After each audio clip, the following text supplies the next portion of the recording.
আসসালামু আলাইকুম সবাইকে আবারও ওয়েলকাম করছি আমার আজকের রেসিপিতে। আজকে আমি আপনাদের জন্য নিয়ে এসেছি খুব সহজে ঘি পাউন্ড কেকের রেসিপি। তো চলুন শুরু করা যাক।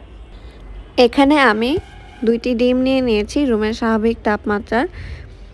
এখন আমি ডিমগুলোকে বিটারের সাহায্যে মিডিয়াম স্পিডে বিট করে নিব। এখানে যখন ছোট ছোট বাবলস হয়ে এসেছে এখন আমি এখানে দিয়ে দিব 100 গ্রাম আস্ত দানার চিনি। চিনিটা আমরা 2 থেকে 3 বারে ব্যবহার করব এবং ততক্ষণ পর্যন্ত বিট করব যতক্ষণ না ডিমের কালারটা চেঞ্জ হয়ে সাদাটে হয়ে আসে। এবং বিট করার সময় আমাদের খেয়াল রাখতে হবে একই দিকে যেন আমরা বিট করে থাকি। এখন আমরা দিয়ে দিলাম 1 চা চামচ ভ্যানিলা এসেন্স। ভ্যানিলা এসেন্স দিয়ে আমরা খুব ভালো মতো বিট করে নিব ফোমি টেক্সচার আসা পর্যন্ত। ডিমটা বিট করে ফোমি টেক্সচার প্রায় চলে এসেছে। এখন আমরা বাটির চারপাশগুলো স্ক্র্যাপ করে নিচ্ছি। এখানে এখন আমরা দিয়ে দিব 100 গ্রাম পরিমাণে গলানো ঘি।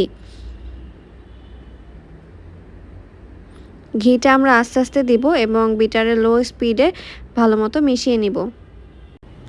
ঘি দেওয়ার পর খুব বেশি মিক্স করা যাবে না, আমরা এখানে 3-4 সেকেন্ড ভালো মতো মিক্স করে নিলে এটা হয়ে যাবে। ঘি খুব ভালো মতো মেশানো হয়ে গিয়েছে। এখন আমি বিটারের স্পিডটা বন্ধ করে দিচ্ছি। এখন আমি চারপাশ থেকে ডিমের মিশ্রণটি স্ক্র্যাপ করে নিচ্ছি। এখন একটি চালনিতে নিয়ে নিচ্ছি 100 গ্রাম পরিমাণে ময়দা।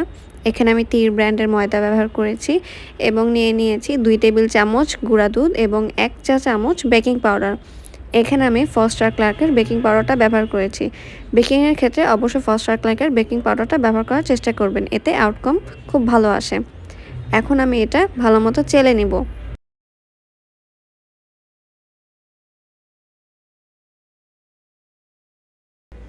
আমার এগুলো চেলে নেওয়া হয়ে গিয়েছে। এখন বিটারের হুইস্কের সাহায্যে আমি হালকা বিট করে নিব। একদম বিগিনারদের ক্ষেত্রে আপনার হ্যান্ড হুইস্ক দিয়ে এই কাজটা করে নেবেন। আমার যেহেতু করতে করতে প্র্যাকটিস হয়ে গিয়েছে তাই আমি হ্যান্ড বিটার দিয়ে করে নিলাম। কেকের ব্যাটারটা দেখে বোঝা যাচ্ছে এর ঘনত্বটা কীরকম হবে।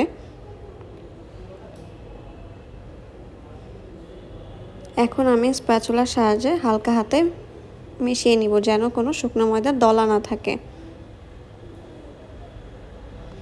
এখন আমি একটি 6 ইঞ্চি বেকিং মোল্ড নিয়ে নিয়েছি।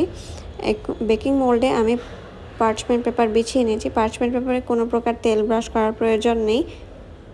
এখন আমি একটু উঁচু থেকে কেক ব্যাটারটা ঢেলে দিচ্ছি। কেক ব্যাটারটা ঢেলে 2 থেকে 3 বার ট্যাপ করে নিব এবং একটু ভিজা হাতের সাহায্যে মাঝখান থেকে দাগ কেটে নিব।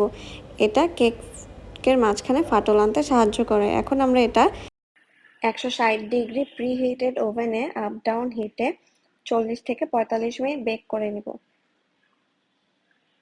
কেকটা বেক হওয়ার পর গরম থাকা অবস্থায় আমি ক্লিন র্যাপের সাহায্যে র্যাপ করে রেখেছি। এতে করে কেকের ময়েশ্চারটা লক হয়ে থাকে এবং কেকের ওপরে কোনো ড্রাই ভাব থাকে না এবং কোনো এক্সট্রা করে সুগার সিরাপ ব্রাশ করার প্রয়োজন পড়ে না। এখন আমি আপনাদেরকে কেকটা কেটে দেখাচ্ছি।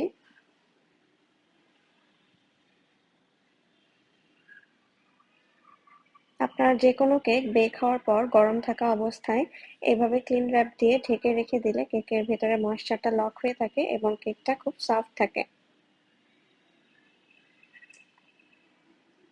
কেকের লেয়ারটা দেখে নিশ্চয়ই বুঝতে পারছেন কত পারফেক্টলি বেকড এবং স্পঞ্জি হয়েছে। আশা করি আপনাদের রেসিপিটি ভালো লাগবে। সবাইকে ধন্যবাদ।